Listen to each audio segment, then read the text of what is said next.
दोस्तों ये कहानी एक ऐसी लड़की के ऊपर आधारित है जो एक क्लब में काम करती है, जिसको एक अमीर लड़का उसे अपने प्यार के जाल में फंसाकर उसके साथ जोरदार तरीके से मजदूरी करता है और लास्ट में उससे शादी करके उसे बाद में उसे ऐसी हालत में छोड़ता है कि बेचारी उस लड़की को अपने ड्राइवर के साथ घपाघप करना पड़ता है। तो चलिए शुरू करते हैं। हथियार के खड़े होने से पहले मूवी की शुरुआत में हम एमी नाम की लड़की को ब्रुकलिन के एक क्लब में देखते हैं। एमी उस क्लब में एक बेहतरीन डांसर थी और ज्यादातर लोग उस क्लब में एमी की वजह से ही आते थे। एमी की एक बेस्ट फ्रेंड भी होती है जिसका नाम चमकीली था। एमी चमकीली के साथ अपने कस्टमर के बारे में बात कर रही होती है कि उस कस्टमर का नूनू कितना छोटा था, वगैरह वगैरह ऐसा कुछ। तभी एमी के पास उसका बॉस जिम्मी आता है। अब एमी उस क्लब की बेस्ट डांसर थी, इसलिए जिम्मी एमी को एक रशियन लड़के के पास भेजता है जो कि दिखने में काफी पैसे वाला और यंग था। एमी को सिर्फ पैसों से मतलब था क्योंकि उसके सपने बहुत बड़े थे। पैसे कमाने के लिए एमी किसी भी गुफा में धमाके करवाने को तैयार रहती थी। इस रशियन लड़के का नाम इवान था जो कि यहाँ बस अपने बाप के पैसे उड़ाने के लिए आया था। एमी इवान को अपनी वीआईपी सर्विस के बारे में बताती है और उससे बातें करने लगती है, लेकिन इवान का तो हथियार गुफा में धमाके करने को उत्सुक था, इसलिए वो एमी को जल्दी से अपनी गुफा दिखाने की बोलता है। तो एमी इवान को अपनी गुफा दिखाने के लिए रूम में लेकर जाती है। रूम में जाने के बाद एमी अच्छे से इवान से अपना खेत गीला करवाती है। खेत को पानी पिलाने के बाद जब दोनों साथ बैठकर बातें करने लगते हैं, जहाँ इवान एमी से पूछता है कि क्या तुम क्लब से बाहर भी अपना खेत गीला करवाती हो, तो एमी इवान को अपना नंबर दे देती है। जिसके बाद एमी वहाँ से अपने घर आ जाती है जहाँ वो अपनी फ्रेंड के साथ रहा करती थी। अब एक दिन इवान एमी को मैसेज करके अपने घर मजदूरी करने के लिए बुलाता है। एमी अच्छे से तैयार होकर इवान के घर जाती है।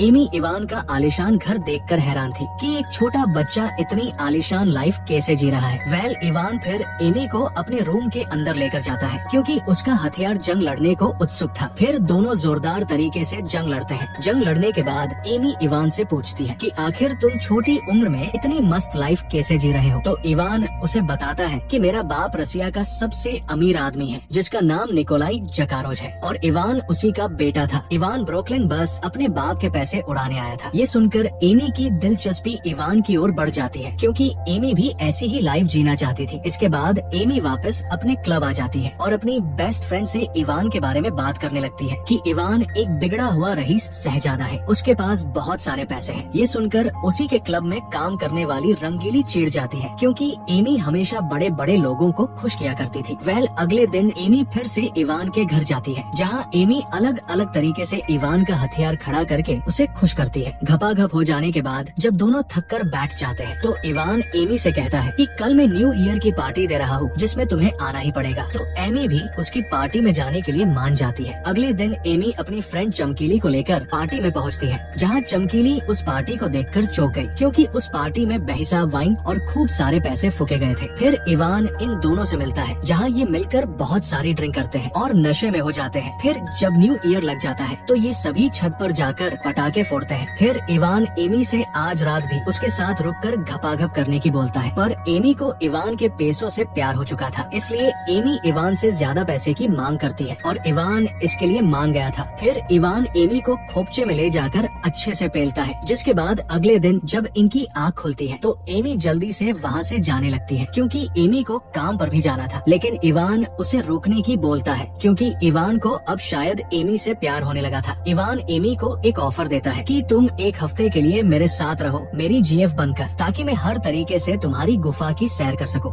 एमी इसके लिए मान तो जाती है पर वो इवान से $25,000 की मांग करती है। इवान के लिए इतने पैसों की कोई औकात नहीं थी, इसलिए वो एमी को पैसे देने के लिए राजी हो जाता है। जिसके बाद एमी वहाँ से अपने घर जाकर अपना सामान पैक करती है और इवान के आदमियों के साथ कार में बैठकर इवान के घर आ जाती है। जिसके बाद एमी इवान की गर्लफ्रेंड बनकर रहने लगी और इवान के पैसों के साथ एमी अपनी लाइफ भी खुलकर जीने लगी। एमी अब इवान की जीएफ बन चुकी थी, इसलिए एमी धीरे धीरे इवान के दोस्तों के साथ भी टाइम बिताने लगी। ये सभी मिलकर खूब पैसे उड़ाते और मजे करते। जिसके बाद ये सभी एक साथ अपनी छुट्टियां बिताने के लिए लास्ट वेगस के लिए निकल जाते हैं। लास्ट वेगस जाने के बाद ये सभी मिलकर ऐसो आराम की जिंदगी बिताने लगे। देखते ही देखते इन्हें वहाँ एक हफ्ता गुजर गया। हफ्ते की लास्ट नाइट को इवान एमी की गुफा में जोरदार धमाके करता है और एमी से कहता है कि मैं तुमसे प्यार करने लगा हूँ और मैं अब वापस रसिया जाकर अपने बाप की कंपनी में काम नहीं करना चाहता। अगर मैं अमेरिका की किसी लड़की से शादी कर लूँ तो मैं अमेरिका का निवासी बन जाऊंगा और मुझे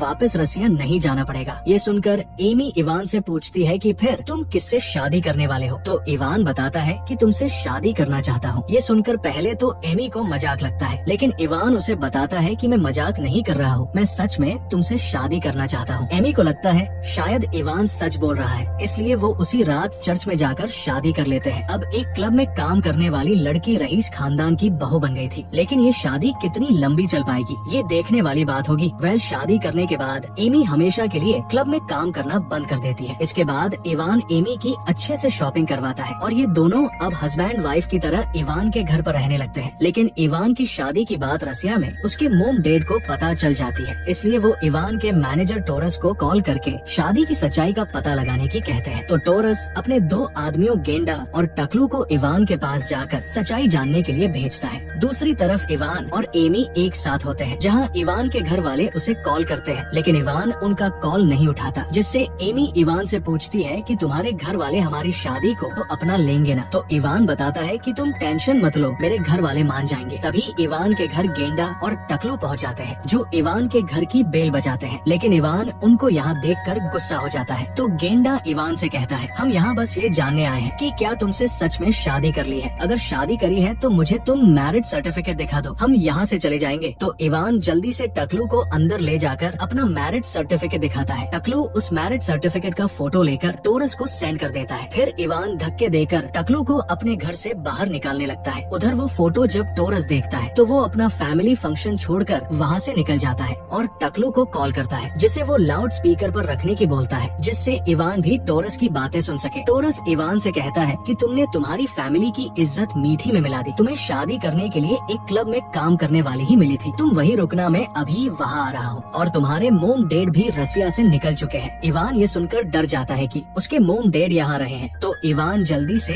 अपने कपड़े पहनने लगता है और एमी से कहता है कि हमें जल्दी यहाँ से निकलना होगा। पर एमी बोलती है कि बस 2 मिनट रुक जाओ, मैं अपने कपड़े पहन लो। लेकिन इवान एमी की भारी नहीं रुकता और अकेले ही वहाँ से भाग जाता है। ये देखकर एमी भी वहाँ से भागने की ट्राई करती है, लेकिन टकलू चचा किसी तरह एमी को पकड़ने लगते हैं। एमी उससे बचने की काफी कोशिश करती है, लेकिन टकलू धमदार था, इसलिए वो किसी तरह एमी को पकड़ लेता है। गेंडा जब वहाँ आकर ये देखता है कि टकलू ने एमी को पकड़ रखा है, तो वो टकलू से उसे छोड़ने की बोलता है। जब टकलू एमी को छोड़ देता है तो एमी फिर से भागने की ट्राई करती है, जिससे गेंडा और टकलू दोनों के साथ उसे रोकने की कोशिश करते हैं, जिसमें गेंडे को चोट लग जाती है, इसलिए वो टकलू से कहकर एमी के हाथ पर बंधवा देता है। थोड़ी ही देर बाद वहाँ टोरस भी आ चुका था। टोरस जब ये सारा सीन देखता है तो वो काफी घबरा गया था और वो एमी को समझाने लगता है कि इवान अभी छोटा बच्चा है, उसने तुमसे नादानी में शादी कर ली है, इसलिए तुम्हें मेरे साथ चलकर उसे तलाक देना ही होगा। पर एमी इसके लिए मना कर देती है और कहती है कि मैं इवान से प्यार करती हूँ, इसलिए मैं उसको तलाक नहीं दूंगी। तो टोरस एमी को बताता है कि इवान के बिगड़ा हुआ लड़का है, मैं उसकी बचपन से जानता हूँ, वो तुमसे प्यार नहीं करता बल्कि तुम उसके लिए खेलने का समाना हो। लेकिन एमी को उसके ऊपर ट्रस्ट नहीं होता। टोरस शादी की बात को खत्म करने के लिए एमी से मैरिज वाली रिंग भी छीन लेता है और एमी से कहता है कि अगर तुम शादी को तोड़ दोगी तो मैं तुम्हें $10,000 दूंगा। एमी के पास कोई और रास्ता नहीं था, इसलिए वो इसके लिए मान जाती है, पर वो एक शर्त रखती है कि वो इवान को ढूंढकर एक बार उससे बात करेगी। जिसके बाद सभी टोरस के साथ इवान को ढूंढने के लिए निकल जाते हैं। ये सभी कई घंटों तक पूरे शहर में इवान को ढूंढते रहते हैं, लेकिन इवान इन्हें घंटा भी नहीं मिलता, इसलिए वो सभी इवान के दोस्तों के पास जाकर वो इवान का पता पूछते हैं, लेकिन उन्हें भी इवान की कोई खबर नहीं थी। एमी इवान को लेकर काफी परेशान थी, इसलिए टकलू चचा किसी तरह एमी का ख्याल रखने की कोशिश करता रहा। वे सभी सिटी के हर एक क्लब में इवान को ढूंढने लगे, लेकिन हर बार उनके हाथ बस निराशा ही लग रही थी। उन्होंने अपने पिछवाड़े का दम लगाकर इवान को ढूंढा, लेकिन वो उन्हें नहीं मिला। उधर इवान उसी क्लब में था जहाँ एमी पहले काम किया करती थी। इवान वहाँ उस लड़की के साथ था जो कि एमी से जला करती थी। उस क्लब में जब एमी की दोस्त चमकीली इवान की वहाँ देखती है तो वो जल्दी से एमी को कॉल करके सब बता देती है, जिसके बाद एमी टोरस और उसके साथियों को लेकर उसी क्लब में जाती है, जहाँ जाकर वो देखते हैं कि इवान पूरी तरह से नशे में धुत है और वो रंगीली के साथ रंग रालियां मना रहा था। एमी इवान से बात करने की ट्राई भी करती है, लेकिन नशे में होने की वजह से उसकी एक नहीं सुनता। एमी और रंगीली के बीच हाथापाई भी होने लगती है, जिसकी वजह से क्लब के बाउंसर उन सबको धक्के मारकर वहाँ से निकाल देते हैं। वे सभी इवान को अपनी कार में बिठाकर वहाँ से निकल जाते हैं। एमी कार में भी इवान से बार बार एक ही बात बोल रही थी कि ये लोग हमारी शादी तोड़वाना चाहते हैं, लेकिन इवान एमी की बातों का कोई रिस्पांस नहीं देता। अगली सुबह इवान और एमी को कोर्ट ले जाया जाता है ताकि जल्दी से उन दोनों की शादी को तोड़वाया जा सके। इवान का वकील जज से टाइम लेकर उनका केस पहले लड़ने की बोलता है, पर इवान अब भी पूरी तरह से नशे में होता है। जज जब कैसे शुरू करता है और एमी से शादी के बारे में पूछता है कि क्या तुम ये शादी तोड़ना चाहती हो, तो एमी साफ साफ मना कर देती है कि ये लोग जबरदस्ती हमारी शादी तोड़वाना चाहते हैं। ये सुनकर वहाँ के हालत हो बिगड़ने लगते हैं। जब सबको ये पता चलता है कि उनकी शादी लास्ट वेगस में हुई है, तो जज उनसे कहता है कि जहाँ इनकी शादी हुई है वही इनकी शादी तोड़वाई जा सकती है। ये सब देखकर टोरस का सर फटने लगता है और वो इवान व एमी को लेकर सीधा इवान के मोम डैड के पास जाता है, जहाँ इवान की मोम गुस्से से लाल होकर आती है। वो सीधे आकर इवान को संभालने लगती है। एमी इवान की मोम से बात करने की कोशिश करती रही ताकि किसी तरह उनकी शादी को बचाया जा सके, पर इवान की मोम एमी से कहती है कि तुम जैसी टूची लड़की को हम हमारे घर की बहू बनाकर हमारे परिवार की बेइज्जती नहीं करवाना चाहते हैं। ये सब सुनकर टकलू को काफी बुरा लगता है, क्योंकि कहीं न कहीं वो एमी को चाहने लगा था।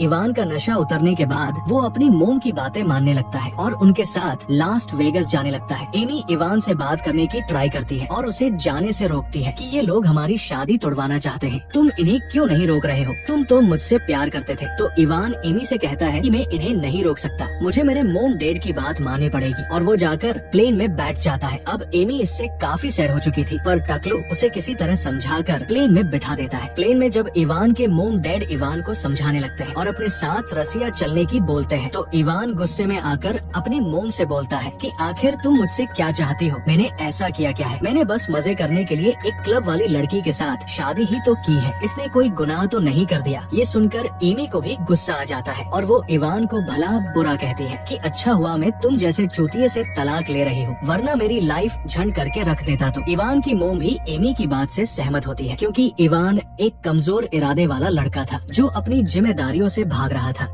इसके बाद सभी लास्ट वेगस पहुँचते हैं, जहाँ ये कोर्ट में जाकर एक वकील को हायर करते हैं, जहाँ एमी तलाक के पेपर पर साइन करके इवान को तलाक दे देती है। टकलू वहाँ सभी से बोलता है कि इवान को एमी से बुरे बर्ताव के लिए माफी मांगनी चाहिए, पर इवान की मोम कहती है कि मेरा बेटा किसी से माफी नहीं मांगेगा। ये सुनकर एमी भी पीछे नहीं हटती और इवान की मोम को गालियाँ देने लगती है, जिसे देखकर इवान के डैड को बड़ा मजा आने लगता है। फिर एमी की टकलू के साथ इवान के घर भेजा जाता है, जहाँ वो बस एक रात के लिए रुक सकती थी। रात को टकलू और एमी दोनों आपस में बातें करने लगते हैं। टकलू एमी से दोस्ती करने की ट्राई करता है, लेकिन एमी टकलू के साथ अभी भी बदतमीजी से बात कर रही होती है और टकलू से कहती है अगर तुम्हारे साथ वो गेंडा नहीं होता तो तुम कब के ही मेरा खाता खोल चुके होते। पर टकलू माना कर देता है कि मैं ऐसा आदमी नहीं हूँ, अगर मुझे ऐसा करना होता तो मैं अभी भी तुम्हारा खाता खोल सकता हूँ। तो एमी कहती है कि तुम्हारे हथियार में दम ही नहीं है। ये बोलकर एमी वहाँ से सोने के लिए चली जाती है। अगली सुबह टकलू एमी को उसके घर छोड़ने के लिए जाता है, जहाँ जाने से पहले टकलू एमी को उसकी शादी की रिंग वापस देता है, पर एमी कुछ नहीं बोलती और सीधे टकलू के ऊपर चढ़ जाती है, क्योंकि एमी भी कहीं ना कहीं टकलू को चाहने लगी थी। और इसी बकचोदी के साथ इस मूवी की हैप्पी एंडिंग हो जाती है।